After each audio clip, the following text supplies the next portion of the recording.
the next person that I'm going to introduce is the chair of the Liberal Black Caucus.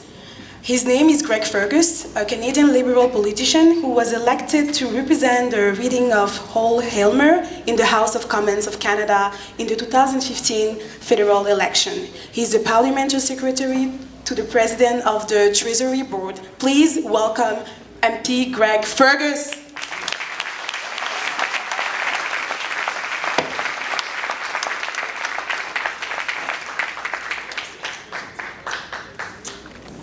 Merci beaucoup, Christine. Puis je sais que tout le monde ici parle français, alors je vais juste continuer mon...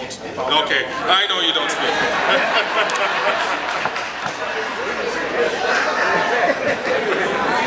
I know. Il y a des francophones ici, n'est-ce pas? Oui. Exactement, alors. Tout comme Christine qui vient de Cameroun, hein? Ouais, voilà. Good. We'll do lessons later. I cannot tell you how proud I am to be here before you, in the presence of Dr. Julius Garvey, who, I must tell you, growing up with a Jamaican mother, you always hear about this man's father, yes, being a national hero and contributing so much, not only to Jamaica, but to black people worldwide. So it's really a pleasure to be here.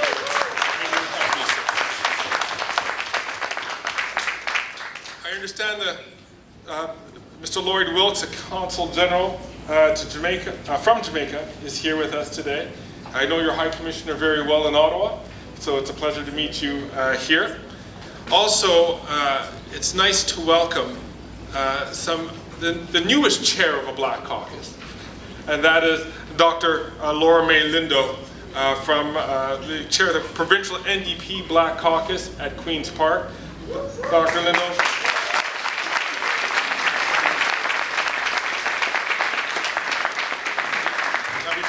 My sister, I want to recognize another good friend, sister, almost seatmate, Yasmin Ratanzi, the Member of Parliament from Don Valley East, who is here today, also a truly an African Canadian.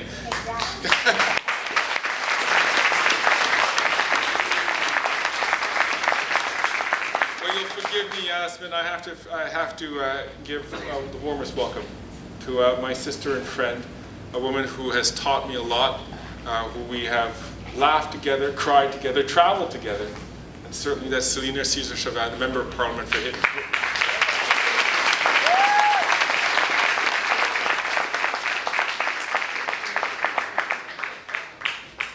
So, now you know, I'm of Jamaican descent. I'm also of Monstrasian descent. Hey! What? Really? Always do that. Somebody always says that. I have to say that I'm very pleased to be here, especially because I really believe in the mandate and the founding of the Canadian Black Chamber of Commerce. I think this is an important step forward, as many steps forward that we've had. We were talking about Valerie Steele, and she said, you know, we are standing on the shoulders of giants, and you were absolutely right. Absolutely right. We are standing on the shoulder of giants. Not only yours, Valerie, but so many people in this room who've contributed to making the opportunities happen so that some of us can stand up and some of us can take our seats in the House of Commons or take our seats at Queen's Park. But more than that, it's also for entrepreneurs to stand up and to take their spots and to make sure that they are being counted. And I have to say this, in regard to this building being owned by the Jamaican Canadian community, to me, that is tops. I've had the pleasure of traveling this country, and I've had the privilege of meeting with black communities all across the country, and I'll tell you, the communities that are the strongest are the ones that have four walls and a roof. Yes.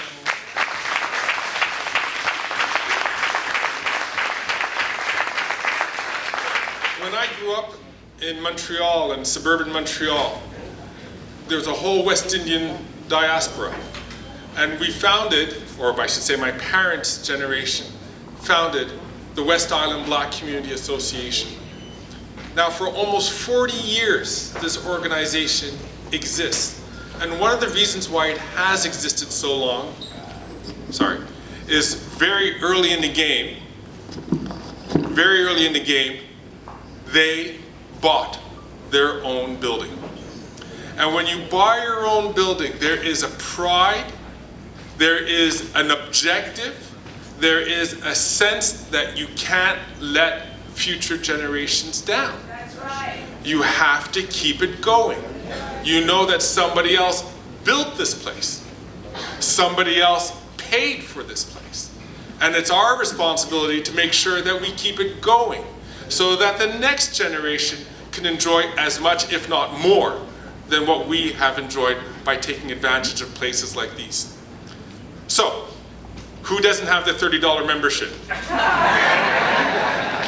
Make sure you don't leave this room without getting that membership. There are people at the door who have the papers right over there.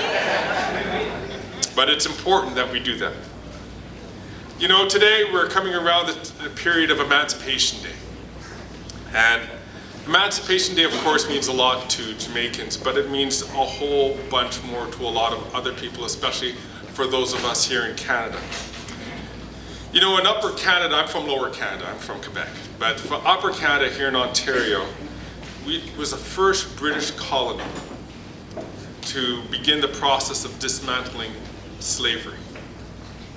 That we cannot underestimate its importance and its significance.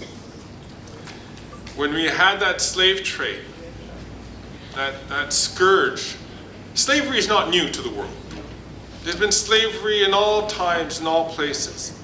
But there was something particularly devastating about the slave trade that started in the 17th century.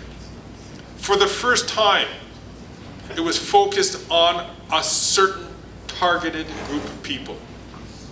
If you were in Roman times and you were being taken over by the Romans, you were a slave. You could be black, you could be yellow, you could be pink, I don't care. You were a slave. But for the first time ever, it was people from Africa who were black who were treated as slaves. That was the awful innovation. One which we're still living with its consequences 400 years later. But things are changing. No more. That's right. Things are changing thanks to the work of the Valerie Steeles, thanks to the work of people in this room, thanks to the work of so many who have decided that they're going to stand up and be counted.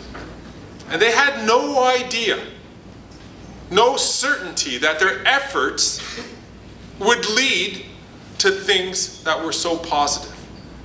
But they had hope, they had faith that they could have a better day and that future generations will enjoy things better than they are.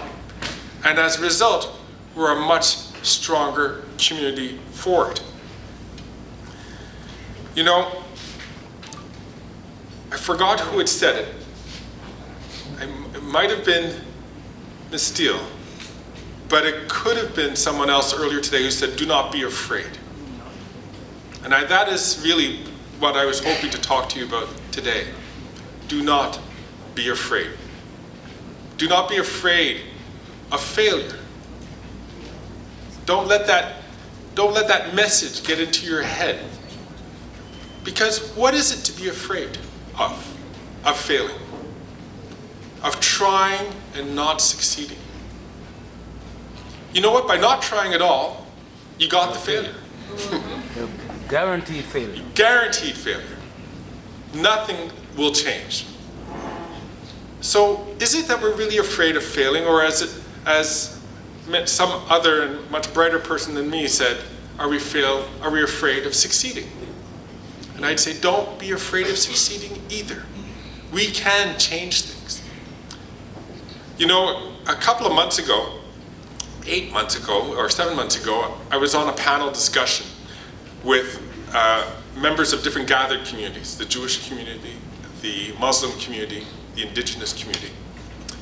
And we were talking about our relative communities and how we share, how we pursue the objectives for our various communities. And I talked about what we're doing with Black Caucus, which was great. Important things that we've done. Recognition of the UN decade, money in the budget 2 years running, finally recognizing the existence of anti-Black racism. We can go on.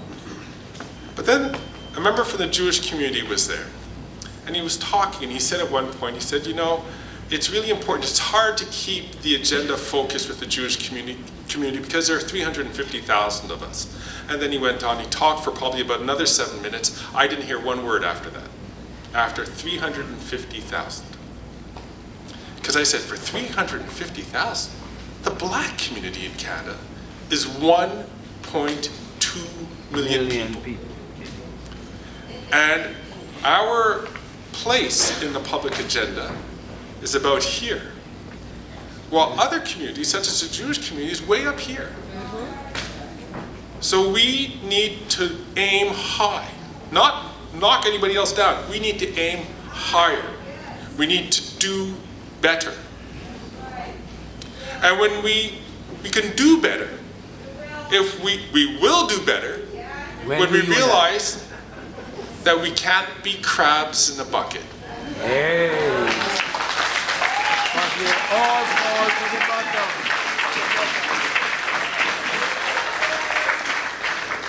Because I'll tell you one thing. When I say don't be afraid, it's because when you're afraid, and when you're afraid of failure, I'll tell you one thing. And don't be crabs in the bucket, because when we fail, when one person fails, it's all our failure. But when one person succeeds, we should see it as all our successes. But when we do, we must bring others with us. When Selena succeeds, you know what people see? Not a Canadian who succeeded. They see a Black woman. So we are, you know, no matter if you're Ghanaian, Cameroonian, Congolese, Jamaican, Monstrasian, it doesn't matter. We're Black.